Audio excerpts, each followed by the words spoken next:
I bought a house without telling my parents, then found out they copied my key, showed up while I was at work, and brought a locksmith when it didn't fit anymore. The paper grocery bags slip from my fingers before I fully process what I'm seeing.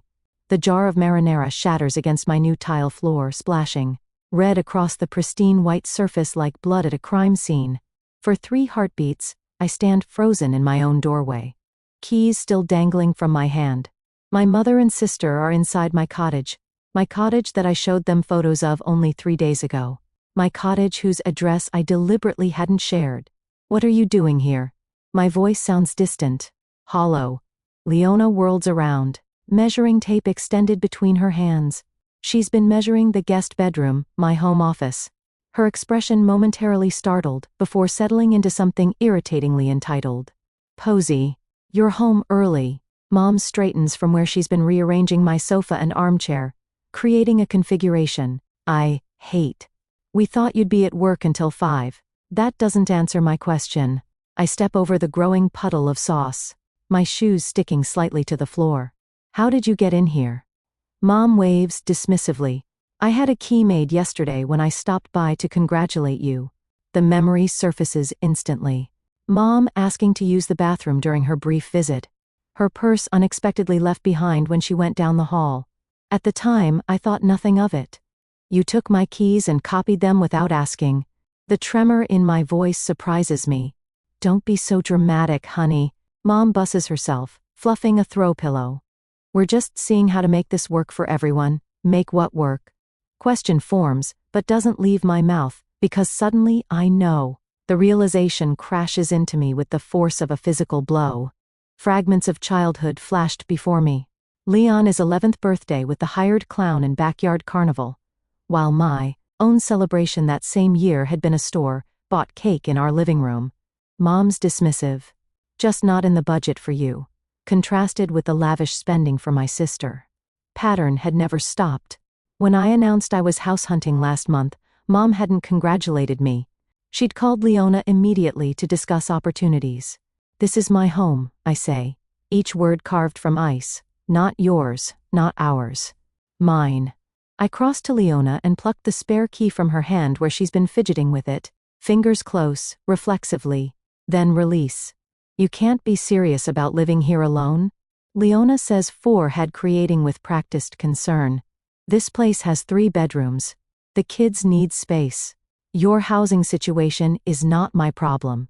The steadiness in my voice surprises me. After everything we've done for you, Mom's eyes widen. Her hand pressed dramatically to her chest. Your sisters, children need bedrooms. Family helps family. Posy. That familiar weight of obligation presses down a lifetime of expectations that I'll sacrifice for Leona because that's what I've always done. Something has shifted inside me. The trembling in my hands stops as clarity washes through me. You have exactly 2 minutes to leave before I call the police. I point toward the door, arms steady. You wouldn't dare. Mom's voice sharpens. 1 minute 50 seconds. They leave. Mom slamming the door hard enough to rattle the windows. I slide the deadbolt into place with a satisfying click. The phone rings 20 minutes later as I'm still cleaning marinara from the grout lines. Dad's name flashes on the screen. What the hell do you think you're doing? His voice booms the moment I answer. Your mother is in tears. You're tearing this family apart with your selfishness. I say nothing, scrubbing harder at a stubborn red stain. Leona needs help. Posy. That's what family does. You've always understood that before? Always understood, always accommodated, always sacrificed. Not anymore. I whisper, but he's still shouting. Not hearing me. After I hang up, I stare at the family photo on my mantle. Mom, Dad, Leona, with her perfect husband and 3 children. And me, slightly off-center, smiling. The strained smile. I've worn my entire life. For the first time, I see us clearly. See the pattern of sacrifice I've been conditioned to accept. Place the frame face down on the shelf. This house is mine, this life is mine. And I'm done giving pieces of it away. A day later. The Facebook notification pings, while I'm sipping my morning coffee. A rare moment of peace. 3 days after the marinara incident. Something about Leona tagging me. I tap the icon, expecting another passive-aggressive family photo where I'm awkwardly positioned at the edge. What I find stops my breath. A post from 3 weeks ago before I'd even closed on my cottage shows Leanne as 3 children squeezed into their shared bedroom. Caption reads, "Kids are finally getting a bigger place soon. Blessed family first." My thumb hovers over the screen as I scroll to the comments. "Which bedroom does Ellie get?" asks one of Leon's friends. Leon is response, "The blue one with the bay window." Jack and Tyler will share the room across the hall. Mom thinks the 3rd bedroom should stay a guest room in case Aunt Carol visits. My coffee mug slips from my fingers, splashing hot liquid across my bare feet. I barely noticed the burn. 3 weeks ago. They were planning this 3 weeks ago. For I'd even signed my mortgage papers. I bolt to the bathroom. My stomach heaving as the magnitude hits me. This wasn't an impulsive idea after seeing my house. This was calculated, planned. They had been strategizing how to take over my home before I'd even purchased it. My phone buzzes with a text notification as I rinse my mouth from Dad. But he's accidentally included me in a group message meant for Mom and Leona. "Don't worry about Pose's tantrum. Mom has written. She'll give in once you're settled, she always does." The shaking starts in my hands and spreads until my whole body trembled against the cool bathroom tile. She always does 3 words that summarize my entire life. Family dinner invitation arrives via text the next evening. "We need to talk about a solution." Dad writes, "Your mother's making pot roast 7 p.m. I should refuse." Every instinct screams to stay away. Some withered, hopeful part of me wonders if maybe they've reconsidered. When I arrive, the table is already set with Mom's good. China, Dad, Mom, and Leona sit clustered on one side, an empty chair waiting for me on the other. The division couldn't be more obvious if they'd drawn a line down the middle. Posy Mom says, her smile tight, "We're so glad you could join us." For I can respond. Dad slides a manila folder across the table. "We found the perfect solution inside our printouts of 5-bedroom houses, all within 2 miles of Leona's children's school. Each listing has been annotated with notes like perfect playroom and good backyard for the kids." "These are lovely," I say, carefully for Leona and Mark. Dad clears his throat, "For all of you. Together. We've already talked to your bank." Mom adds, stirring her iced tea, "Transferring your mortgage to a different property is quite simple. The difference in price would be manageable. If everyone contributes." My mouth goes dry. "You contacted my bank?" "Just preliminary discussions," Mom says, waving away my concern like an annoying fly. "Your furniture won't all fit," Leona chimes in, "but we could sell the extra pieces, Will. Need space for the kids, bunk beds." Front door opens, and Mark strolls in late as usual. He nods at me before turning to Dad. "I was thinking about the garage spaces. The left side would work better for my truck." Posy doesn't mind parking on the street. Casual way they're dividing my property. A home they've never contributed a penny toward leaves me speechless. My hands curl into fists beneath the table. Posy, Dad says, his voice dropping into the serious tone he used when I was a child and had disappointed him. "Refusing to help would show you don't really care about being part of this family." Mom reaches across the table, not quite touching my hand. "Think about your relationship with your nieces and nephew. Children remember who was there for them? Everyone knows family comes first in this town." Leona adds, her eyes narrowing. "What would people think if they knew you had all that space while your sister's children are crammed into one room?" The weight of their expectations presses against my chest. For years, my entire identity in this family has been, Leon is supportive sister, never just Posy with my own dreams and needs. "I spoke with Robert at your office." Dad mentions casually, as if he hasn't just crossed yet another boundary. "He understands your family crisis might require some flexibility in your schedule to help Leona with the move. After all, we've done," Mom adds, her voice trembling with practiced emotion, "providing a home for you all those years." The memory surfaces, writing rent checks every month throughout college while living in their basement. Watching them pay. Leon is full tuition and apartment costs without question. The silence stretches as they wait. For my capitulation, the familiar script. Posy protests, family pressures, Posy surrenders. She always does. But something has shifted inside me since finding them in my house. Pattern is suddenly visible, like one of those magic eye pictures that snaps into focus after years of just seeing random dots. I stand, carefully placing my napkin beside my untouched plate. "Watch me not help." I say, my voice steadier than I feel. I walk out, ignoring their calls to return their demands to sit back down and be reasonable. In my car, the phone begins buzzing with texts and calls. I switch it to silent. As I drive home that night, my phone lighting up with angry messages. I wonder if standing my ground is worth potentially losing my family. Should I maintain this boundary at all costs, or find some compromise that wouldn't completely sacrifice my independence? The house was mine, but was complete separation, the only way to protect it. Thought of compromise flickers and dies as I remember the Facebook post. They never intended to ask plan to take. Some boundaries can't be partial. Sometimes the only protection is a wall. 3 days after the dinner, ambush notifications ping my phone like tiny detonations. Each one jolts me from whatever momentary peace I've managed to find. I make the mistake of looking at Leona's latest Facebook post. Her children squeezed onto a pull-out sofa, faces arranged in exaggerated pouts. The caption reads, "When family abandonment means your kids don't have proper bedrooms. Family first, unless you're selfish apparently." My stomach twists as I scroll through the sympathetic comments. People I've known since childhood offer prayers and support 3 different church. Ladies promise to speak to me about Christian family values. My finger hovers over the reply button. But what could I possibly say that wouldn't pour gasoline on this fire? My phone buzzes with a text from Mrs. Hatcher. "My 3rd grade teacher, your mother showed me pictures of your beautiful home, so much space for just one person. I raised 4 children in half that size." I set the phone face down on my kitchen counter and gripped the edge until my knuckles whiten. The betrayal burns like acid in my throat, not just from Leona, who I've come to expect this from Mom. She's plastered photos of my house online with captions about forgetting where you came from and what happens when success goes to your head.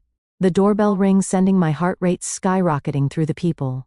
I spot Pastor Williams on my front step, Bible tucked under his arm. This isn't a coincidence. This is a coordinated attack. "I'm sorry, I'm not available for visitors today." I call through the door. "Posey Adams. I've known you since you were in Sunday school. Your family is concerned. And as your spiritual advisor, I didn't request spiritual advice." I interrupt, surprising myself with the firmness in my voice. "Please respect my privacy." His sigh carries through the door. "I'll be praying for your heart to soften after he leaves." I sit at my kitchen table and make a list of everything that's happened in the week since I threw my family out of my house. The scale of their retaliation is becoming clearer and more frightening. Yesterday, I discovered the first concrete evidence of how far they're willing to go. My mortgage statement hadn't arrived, so I called the bank. "We've been sending it to your updated address," the representative explained. "Your parents contacted us about forwarding your financial documents to their home for safekeeping." The violation leaves me breathless. They nearly succeeded, would have. If I hadn't been vigilant about my payments, what else have they diverted? What other pieces of my life are they quietly commandeering? Sleep has become almost impossible. I lie awake, cataloging potential vulnerabilities, jumping at every creak and rustle outside my windows. The thought of checking my mail each day fills me with dread. What new boundary will they have crossed? What fresh guilt trip will be waiting? This morning, I received an email from my homeowners association. My parents had contacted them with concerns about commercial activity at my address, a complete fabrication, but one that required me to respond with formal documentation, proving I work from home occasionally, but don't run a business. The cost of this estrangement keeps mounting. The alternative? A lifetime of exploitation, of being seen as nothing more. Then Leona's support system seems unbearable now that I've glimpsed freedom. I start small, changing passwords, setting up mail, forwarding directly to my workplace, installing security cameras at every entrance. I document each unwanted contact, each social media post, each attempt to access my personal information, the methodical process studies, my shaking hands.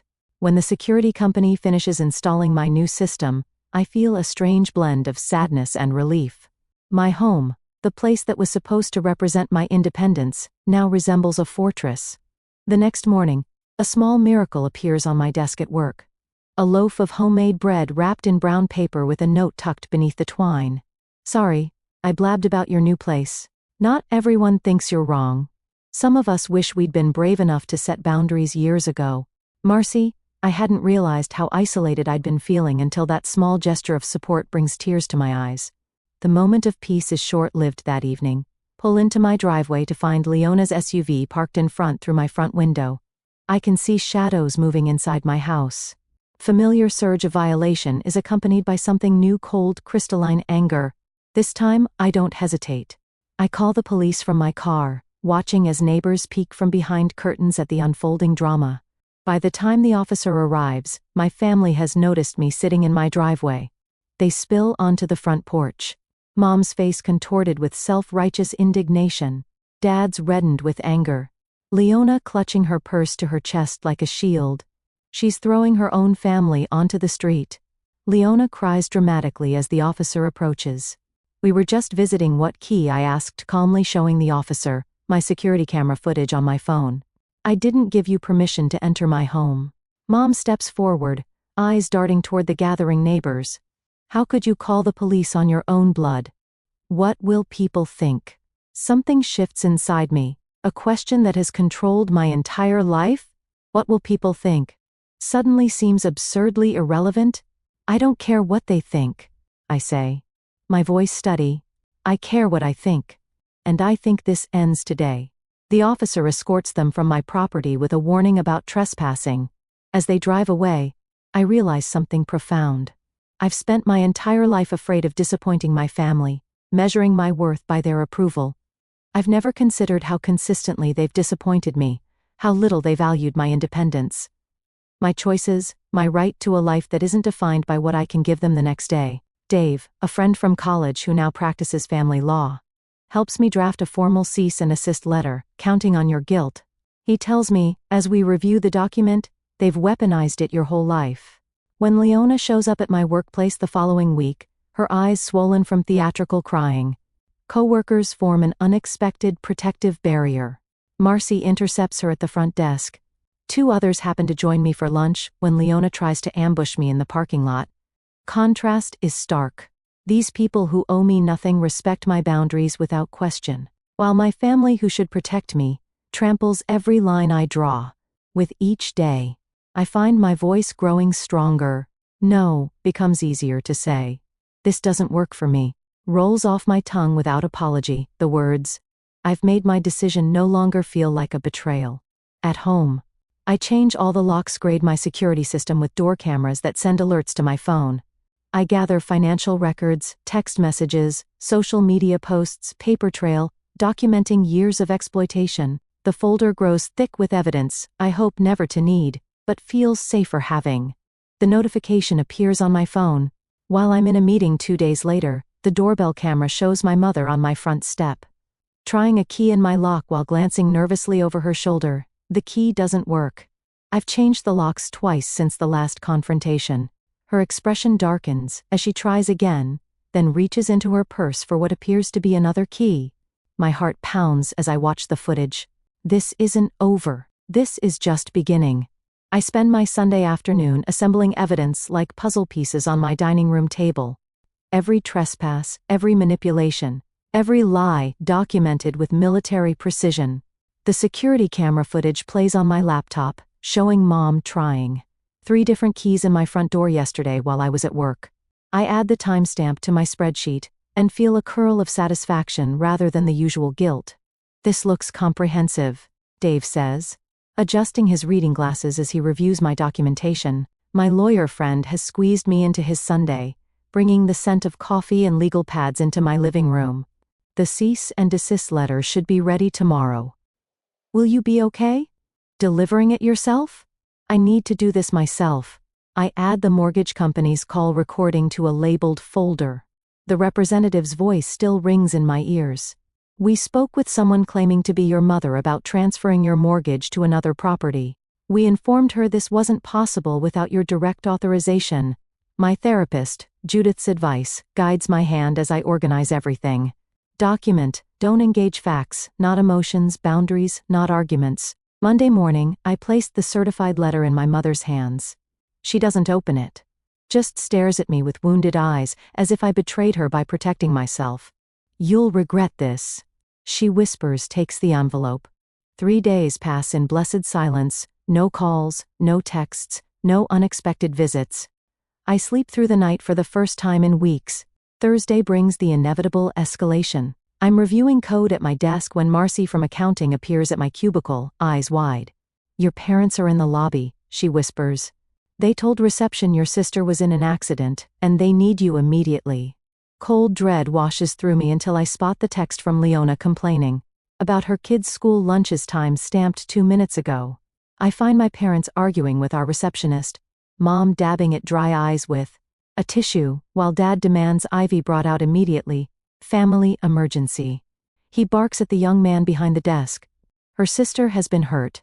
"I just texted with Leona," I say, stepping into view. My voice remains steady despite the tremor in my hands. "She's fine." Mom drops the tissue. "Posey, thank goodness. We've been so worried, Miss Adams." My boss appears beside me. Her expression carefully neutral. "Is everything all right?" Dad attempts his charming smile. "Family matter. We'll just borrow Posey for a bit." My family appears to be lying about a medical emergency to disrupt my workday. Tell my boss loud enough for the entire reception area to hear. I apologize for the disturbance. Security escorts them out while I return to my desk, ignoring the stares. That evening I discovered Leona's latest attack, a GoFundMe page titled, "Housing Crisis, Help My Children Have a Home," with my photo prominently featured. One email to the platform's legal department citing unauthorized use of my image, and the campaign disappears by morning. My father's voicemail that night slips from rage into accidental truth. "You ungrateful little. Do you know what you've done? We had it all planned out. We were going to move in whether you liked it or not. Now you've embarrassed your mother in front of." I save the recording with a grim smile when my company announces an opening at their new branch in Colorado Springs. I find myself weighing a promising opportunity against running away from conflict. Would moving mean letting them win? Or was it my chance for a fresh start beyond their reach? My support system rallies around me like a protective wall. Dave sends a formal warning to my family outlining the legal consequences of continued harassment. Judith helps me craft responses that stay firmly factual without engaging their emotional bait. My boss offers flexible hours during what she calls this transitional period. Her eyes knowing but never pitying. "Your house needs better security," says Tara, my realtor friend, walking the perimeter of my property, motion sensing lights here and reinforce this back door. I'd expected to feel alone in this fight. Instead, I've discovered allies. I never realized I had people who value my boundaries and recognize my family's toxicity. Tide begins to turn. Aunt Susan calls to ask hesitantly about the other side of the story. Cousin Mike messages that he doesn't think it's right what they're asking. Even Leon is perfect. Social media campaign backfires when friends comment, "Why can't you and Mark support your own family? And isn't Posey single? Why should she house your kids?" Their facade is cracking, revealing the selfishness beneath. The job offer letter arrives in my email Friday afternoon. Colorado Springs branch manager glows on my screen like a beacon. Something loosens in my chest. Possibility, perhaps, or freedom. For the first time in weeks, I smile without reservation. A week later at home, the cherry pie sits on my kitchen counter like a crimson trap. Mom stands beside it, fingers tapping against the granite in a rhythm I've known since childhood, beat of her impatience. When I'm not immediately agreeing to her plans. "It's your favorite," she says, though cherry has always been Leon's preference, not mine. I've corrected her on this fact at least 20 times over the years. Her eyes keep darting to the security camera mounted near my entryway. The blinking red light seems to make her nervous, which gives me a small measure of satisfaction. "Think we got off on the wrong foot with all this?" Mom says, her voice are naturally pleasant. "She's rehearsed this. I can tell by the way she keeps shifting her weight from one foot to the other, the way she did before parent-teacher conferences when I was young. Your father and I have been thinking, and we've come up with the perfect compromise." "I wasn't aware we were negotiating," I say, keeping my distance. Kitchen island between us feels like necessary protection. Mom pulls a folder from her oversized purse. "We found some lovely properties, just 15 minutes from here, 5 bedrooms, plenty of space." She slides several glossy listings toward me. "You sell this cottage. We all move into one of these. There's even a mother-in-law suite for Leona's family." I flip through the listings, noting the prices that are triple what my cottage cost. And how exactly would this work financially? Well, you'd get the master bedroom. She smiles as if offering me a tremendous gift. We've already toured 3 of them. The wheelchair was very accommodating when we explained the situation you toured. Houses in my name, calm, and my voice surprises even me. Mom waves, dismissively. We needed to move quickly. The Henderson daughter is also looking in that neighborhood. She leans forward, voice dropping. Listen, Posey. If you're going to be difficult about this, we can always contest the ownership. Couldn't possibly have afforded this place without family help. Family help. The words taste bitter. You mean, the full rent I paid while living at home during college, or perhaps you're referring to the student loans I'm still paying off while Leon's education was fully funded. Mom's face hardens. Don't be ungrateful. I walk to my office without responding, and return with an envelope. Place it on the counter between us, next to her untouched pie. She doesn't reach for it. It's a job offer from our company's new branch in Arizona. I push it toward her. I accepted it last week. Her hand freezes mid-tap. Arizona. I'm selling the cottage. I watch her face brighten before adding and moving to Tucson next month. Color drains from her face. But what about Leona? Her housing situation is not my concern. I open a drawer and pull out a thick manila folder. I've been gathering some interesting documentation. I spread the contents across my counter.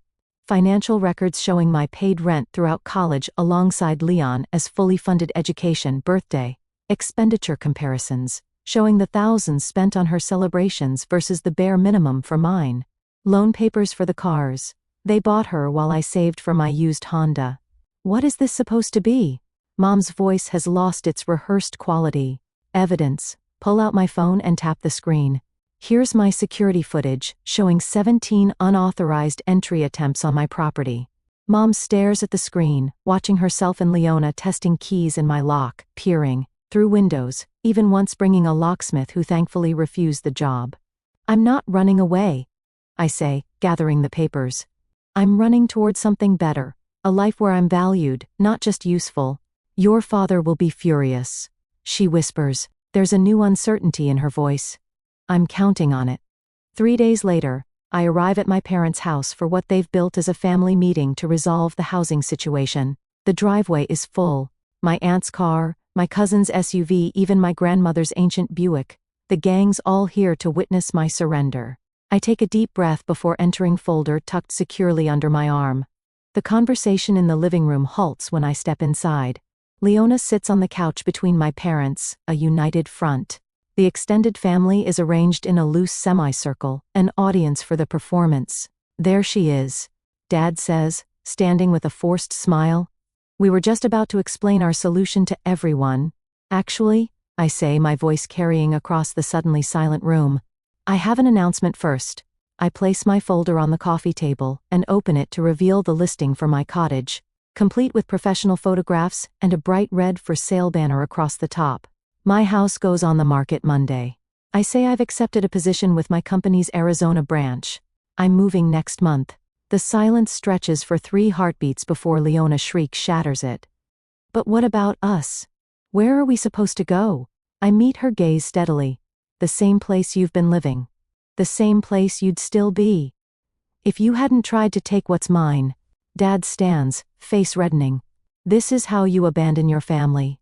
After everything we've done for you, everything you've done. I pull out copies of my documentation, passing them to my grandmother and aunt. Here's a record of what you've actually done. Different rules for different daughters, print support, different expectations. My aunt's eyes widen as she scans the papers. You made her pay rent during college while paying for Leona's apartment. It built character. Dad snaps, but his confidence wavers as more family members begin examining the evidence. You should see the security footage. I add loud enough for everyone to hear them trying to break into my house while I'm at work, calling my mortgage company pretending to be me, creating a GoFundMe claiming I was in financial distress. Grandmother's hand covers her mouth. Is this true? My parents' silence is answer enough. As I drive home that evening, phone buzzes with texts, not from my parents or Leona, but from my aunt, my cousins, my grandmother. Words of support. Questions about whether they had been misled about other family matters over the years. The beginning of cracks in the family mythology. 2 days later, my realtor calls with news that feels like both victory and farewell. "You've got an offer already," she says. "20,000 over asking cash with a 30-day close. I'll take it." I tell her without hesitation. One more thing, she adds. "Do you want to keep the spare keys? Or should I discard them?" I think of all the keys that have been copied without my permission. All the boundaries crossed, discard them. I say I won't need them where I'm going. As I hang up, I hear whispers that my parents have already approached my cousin Thomas about his guest house. The cycle continues without me in it. I wonder briefly if any relationship with my family can be salvaged. After I move, whether distance might actually make healing possible. But that's a question for another day. Today, I have boxes to pack and a new life to build, one that's entirely my own. A year later, the morning sun streams through windows that have no curtains because I haven't decided what style I want yet. My furniture sits exactly where I placed it, not where someone else thought it should go. The wall beside my desk blooms with photographs, me atop a mountain in Colorado shaking hands with the CEO after my promotion, standing proudly in front of this house on closing day. Not a single picture shows my family. My phone rests on the counter, its screen occasionally lighting up with notifications. A year ago, I would have launched for it, heart racing at the possibility of another accusation or demand. Now, I glance at it with casual indifference. Unknown numbers route straight to voicemail, and several familiar ones too. Outside, through the kitchen window, my garden catches the morning light. Rows of basil, thyme, and rosemary herbs Mom always claimed would overwhelm her delicate palate thrive in neat beds. Brilliant orange marigolds border the walkway. Their pungent scent, a childhood favorite. I was never allowed to plant near the house, too common. Mom had said when I was 10, "We're putting in roses instead. Bite into a fresh strawberry from my own patch, and smile at the sweetness." The doorbell rings precisely at noon. Friends file in carrying gift bags and platters, their faces bright with genuine happiness to see me. No one has an agenda beyond celebration. "Happy birthday," Posey calls Elaine, my colleague turned friend, setting down a bakery box, apple pie, as requested, not cake. Asks Thomas, another coworker who's driven 2 hours to be here. "I've always preferred pie." I answer the simple truth, filling me with unexpected satisfaction, especially apple. For decades, I dutifully blown out candles on chocolate cake because Leona loved it. Mom always said making 2 desserts was wasteful when we could share. Elaine arranges candles on the pie while I pour wine into glasses, the stem where I chose because I liked it, not because it matched someone else's taste. "What should we toast to?" asked Sophia. "The neighbor who brought me homemade bread when I moved into building homes, not just houses," I say, raising my glass. "And to the family we choose." The words settle warm in my chest as we clink glasses. On the wall near my door hangs a simple wooden key hook with just one key, mine. No spare hidden for emergencies. No copy held by anyone else. Later, after everyone leaves, I find myself thinking about Jared, the new engineer at work. Yesterday I spotted him shrinking into himself as our project manager dismissed his ideas. The familiar posture hit me like a punch to the gut, the same way I used to make myself smaller around my family. "Actually," I'd said, interrupting the manager, "Jared's approach could save us significant testing time." "Let's hear more." The surprise and gratitude in his eyes reminded me of my own reflection the day I finally stood up to my family. My phone buzzes with a text from Michael, the landscape architect I've been seeing for a month. He respects my boundaries with a reverence that once would have felt foreign, but now feels right. "Still on for hiking Saturday?" The message reads. I smile as I type back, "Absolutely." Before turning in, I scroll through my phone gallery and pause at an old family photo, everyone grouped tightly together. Me slightly out of frame as usual. After a moment's hesitation, I delete it and replace it with a picture of my front door, painted the bold red I'd always wanted. My cousin Brenda texts occasionally now. Last week, my uncle called to check in. These tentative connections with extended family happen on my terms with clear boundaries that they've learned to respect. As I settle into bed in my quiet house, I wonder whether complete separation from my parents and Leona was necessary for healing. If someday I could rebuild limited contact on my terms, what would you do? Maintain the distance that brought peace or attempt to create a new, more balanced relationship from the ashes of the old? For tonight, I'm content with the life I've built, one where every choice, from the garden herbs to the friends around my table, flex who I truly am.